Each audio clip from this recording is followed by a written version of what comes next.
Good morning दोस्तों।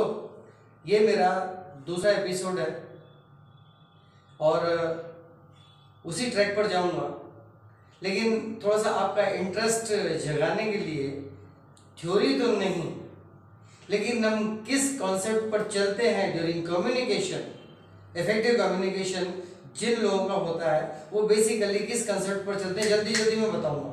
सिर्फ hardly 5 minute लगेगा इसको बताने में, और इस तरह से आपके सामने से पेश करने की कोशिश करूंगा कि आपको लगे, आगे जहां भी आप बात करें आपको लगे कि हाँ यार हम इसी चीज को लेकर चल रहे हैं।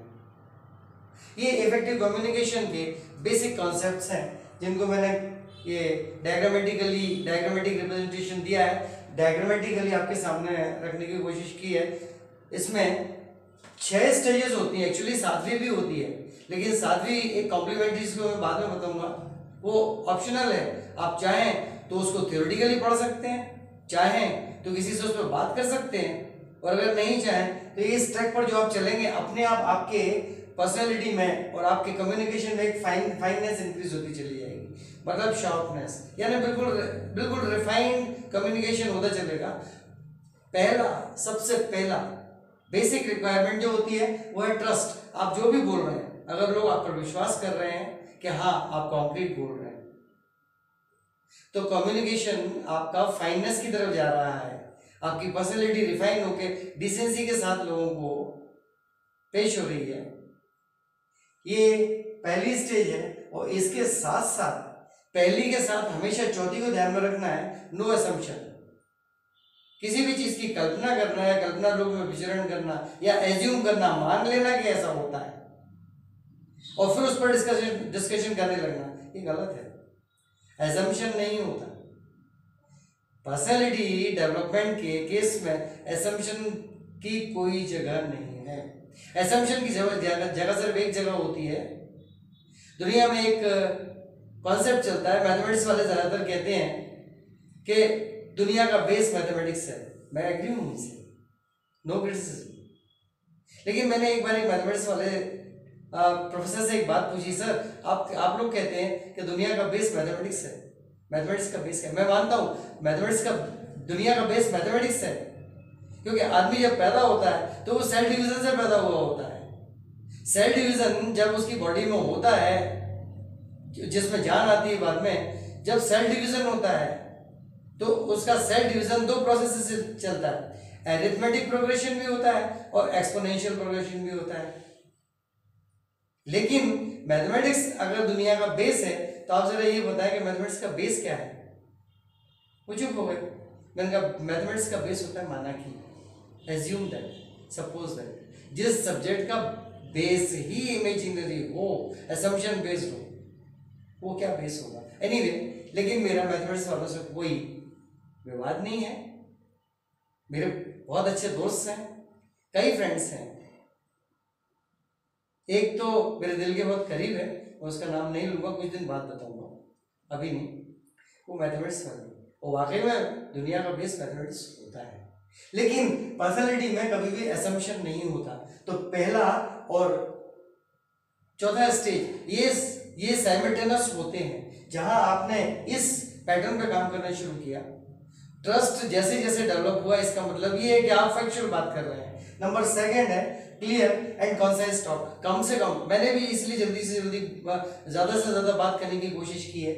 क्लियर करें जो भी बात हो, और कॉन्साइज हो, बिल्कुल सम अप करके बोला जाए। कम से कम शब्दों में ज्यादा से ज्यादा बात, गागर में सागर, ये हो जाए। तीसरा है टोन एंड बॉडी लैंग्वेज। वो तो मैं पिछली बार ही बता चुका हूं आपके लिए। कभी किसी बात को कहने के लिए आपको अपना पिच, वॉल्यूम ऊंचा करना पड़ता है, तो कभी किसी को एक्सप्रेस करने के लिए, उसमें इफेक्टिवनेस लाने के लिए नीची टोन में बात करनी होती है। तो वॉल्यूम यानी कि टोन, और बॉडी लैंग्वेज वही है। अगर हाथ बांध के ऐसे बोलने लग जाऊंगा तो आगे मुझे कुछ कहने की जरूरत नहीं है। ये 3 चीजें। चौथा है नो असम्पशन, वो अभी बात कर ही चुका हूं। 5वां, जो आप बोल रहे हैं उस इशू का बेस क्या है? किसी बेस पर ही बात होती है। baseless talk, baseless critic, baseless argument, they are practically of no use. और आखिर में submissive non critical attitude, submissive रहें, समर्पित रहें, सभी की सुने। अगर डिस्कशन हो रहा है, फेस टू फेस डिस्कशन और क्रॉस फेस डिस्कशन हो रहा है, तो सभी को टाइम दें। एक आप अकेले ही बोलने वाले नहीं हैं, लेकिन साथ साथ कोई दूसरा भी अकेला बोलने वाला नहीं है। उसकी बात खत्म हो गई, let him finish it first. पूछ लें भाई अब तो बोलूं, फिर बोलना शुरू करें। ये क्या है? ये सबमिसिव एटीट्यूड है और नॉन क्रिटिकल है, किसी को क्रिटिसाइज ना करें। That's all. अगर वो ज़्यादा टाइम लेता है तो उसकी गलती है, क्योंकि उसने अपनी अपनी बात तो कह दी, आपकी बात रहेगी। न जाने क्या उसने खो दिया, खुद अपनी बात तो कह दी, कह के भी एक बात फेमस है, you can't win an argument. Argument में आप जीत नहीं सकते किसी से, because the person once convinced, even if at all you have convinced someone, the person once convinced against his will is of same opinion still, and that's why all these 6 fundamentals are the basic requirement of bringing about excellence in your communication. अब मैं एक break लेता हूँ, क्योंकि मुझे इस board को clear करना है। Just 1 minute. एंड नाउ मैं अपने ट्रैक पर वापस आ रहा हूँ, just in order to bring about the increased degree of interest over whatever I am likely to present for your help,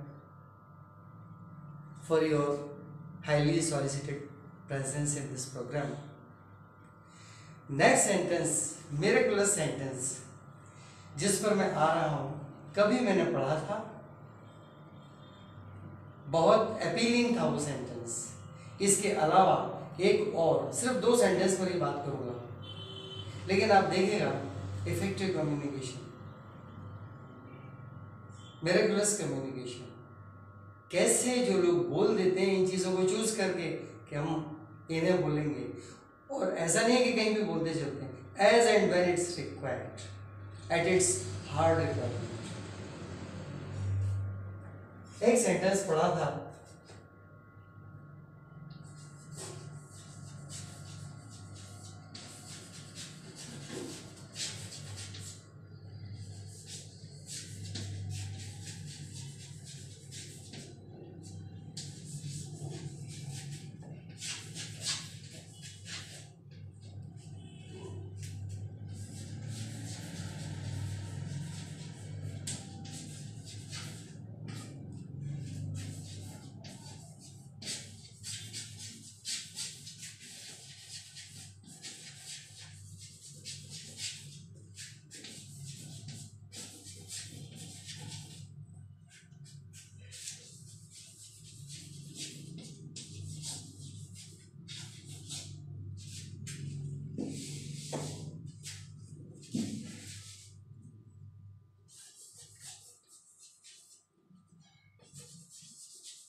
sorry अगर आपको लगा कि मैं आपकी तरफ प्रेजेंट नहीं हूँ, क्योंकि एक प्रोफेसर की मजबूरी होती है, पहले कॉन्सेंट्रेट होकर खुद ही उस चीज़ को बोर्ड पर लिखना है।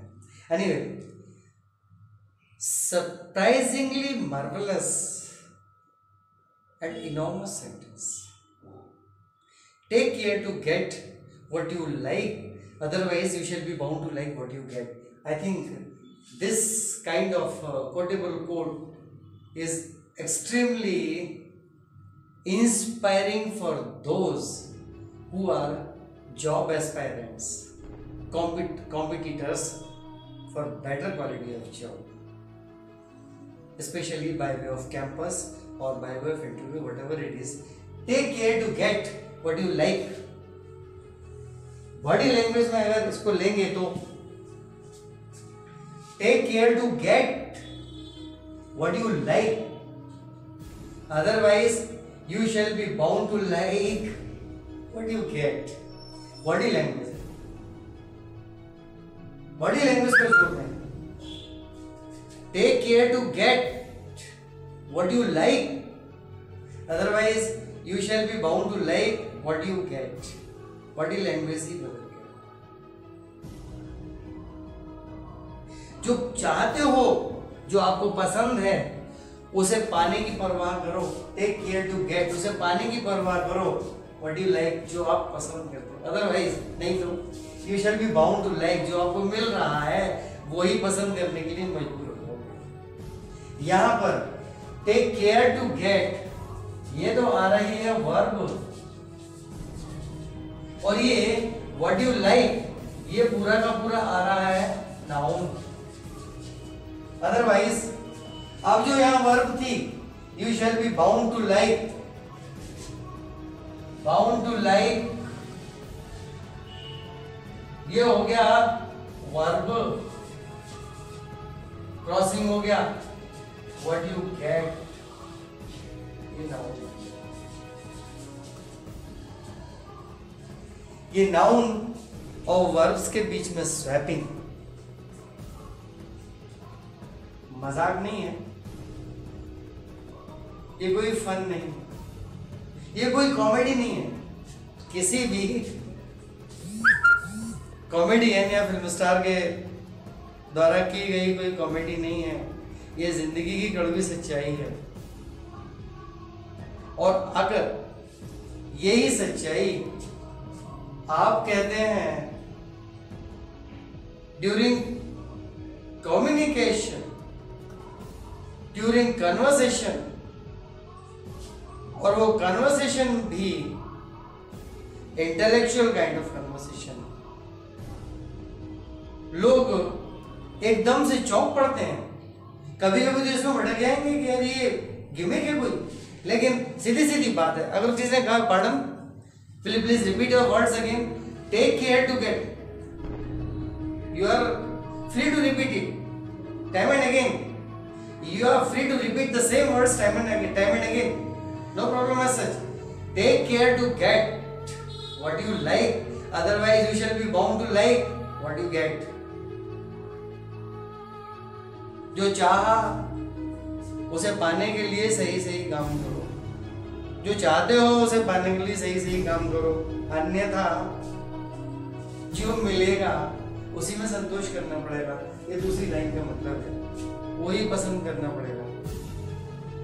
क्या करें, जो मुकद्दर में था वही आप वही पसंद करें.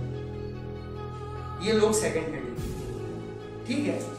संतोषी परम सुखी, जो संतोष करता है वो भी सुखी होता है, कोई बात नहीं है. लेकिन अगर जिंदगी में कुछ रिमार्केबल करना है तो take care to get what you like.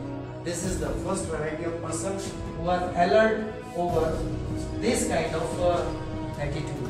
Otherwise, you shall be bound to like what you get. ये है second variety of persons. Now the choice is yours. First category में आना है या second category में आना है. जो second में है वो भी कुछ कम नहीं है. उनकी अपनी circumstances थी, वो कुछ रिस्क नहीं ले सकते थे, ज्यादा रिस्क नहीं ले सकते थे, एफर्ट खूब लगाते थे, लेकिन कहीं ना कहीं पर्सनैलिटी वाइज कमजोर हो जाते थे, कहीं ना कहीं थोड़े से कम हो जाते थे. इसलिए जो उन्हें मिल गया उसी को मुकद्दर समझ लिया, और जो खो गया उसको बुलाते चले गए. कोई बात नहीं, अपनी अपनी स्टाइल ऑफ लिविंग है, नो प्रॉब्लम. अब एक आखिरी सेंटेंस, क्योंकि आज कुछ इंट्रोडक्शन में ज़्यादा वक्त नहीं लिया, 5 मिनट, लेकिन वो भी ज़रूरी था. भाई पता तो लगे कि जो YouTube पर आपसे इंटरेक्शन कर रहा है वो आदमी किस बेस पर कर रहा है. तो वो बेस था, वो आपके वीडियो में आ चुका है, आप उसे देख रहे हैं. और जब भी कम्युनिकेशन के उस पाथवे पर चलें, आप उसको देखते चलें. कि आप अभी किस स्टेज तक कवर हो गए। उसमें एक आखिरी वाला है developing business communication skill, 7th point है। अगर आप अपने कम्युनिकेशन में परफेक्ट हो गए तो बिजनेस ट्रैक कम्युनिकेशन स्किल तो अपने आप आ जाएगा यार। ओवरऑल कम्युनिकेशन परफेक्ट है तो बिजनेस क्या है यार, वो चाहे जॉब में हो चाहे अपने बिजनेस में हो। ओके, अब सेकंड सेंटेंस लेता हूँ।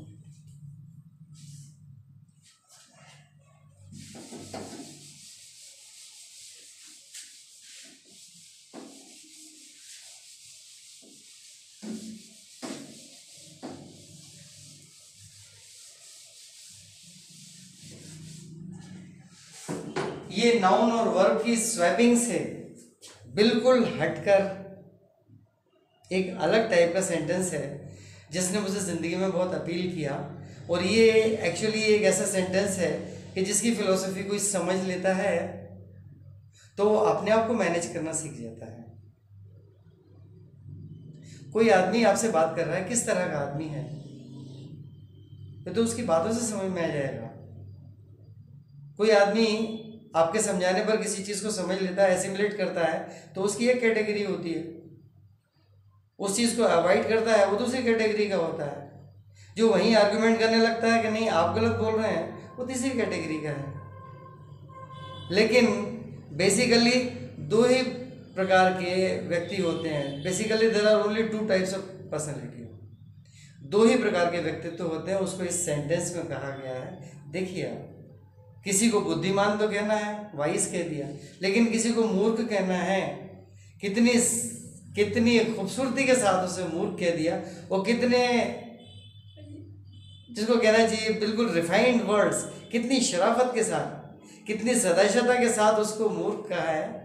ये शायद माइकल डी मॉन्टेज के या नहीं शेक्सपियर के वर्ड्स हैं। मैं श्योर नहीं हूँ क्योंकि पढ़ा हूँ भूल गया हूँ, लेकिन ये शेक्सपियर के वर्ड्स हैं, मुझे याद आ रहा है।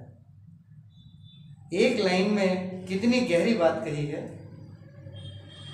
ये अगर आपकी पर्सनैलिटी में आ जाती है, वो नाउन और वर्ब की स्वैपिंग छोड़ दीजिए, ये एक दूसरी वैरायटी है सेंटेंसेस की। ऐसे मैं तो वैरायटी लेके चलूँगा, कोई ज़रूरी नहीं कि एक ही ट्रैक पर चल रहा हूँ तो 4, 5, 6 एपिसोड जो है एक ही ट्रैक के दे दिए। 1-2 दिन बाद 1-2 प्रोग्राम के बाद, तीसरे प्रोग्राम के बाद आप बोर होने लगेंगे कि यार ये तो चाट रहा है। ऐसा नहीं होना चाहिए। मैं कोशिश करूँगा वैरायटी दूँ। तो ये एक वैरायटी है सेंटेंस की। इसमें कितनी खूबसूरती से उन्होंने अपनी बात कही है, देखिए।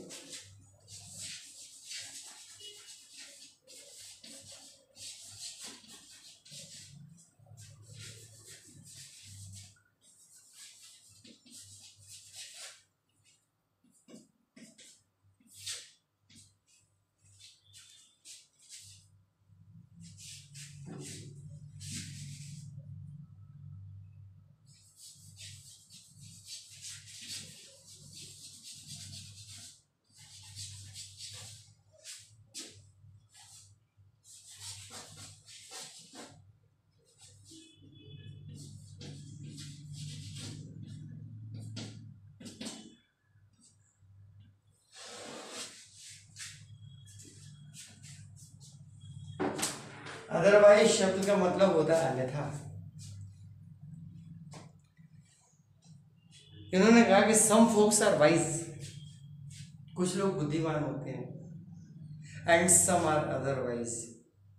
वाइज शब्द का प्रयोग किया, लेकिन कितनी सफाई से, कितनी शराफत से और कितनी मृदुता से, सॉफ्टनेस से उन्होंने उन सब लोगों को बेवकूफ कह दिया, मूर्ख कह दिया। सम आर अदरवाइज, इसलिए मैंने कोर्स में दिया है, अंडरलाइन किया हुआ है। Some folks are wise and some are otherwise. ये दोनों एडजेक्टिव हैं। वाइज तो एडजेक्टिव है, लेकिन क्या अदरवाइज एडजेक्टिव है? अदरवाइज देखा जाए तो प्रीपोजिशन है। एक सेंटेंस के बीच में एक पार्ट इधर बीच में लगा दिया तो ये प्रीपोजिशन होता है। Very commonly use preposition. Otherwise ऐसा हो जाएगा, अदरवाइज वैसा हो जाएगा, लेकिन ये एक शब्द अदरवाइज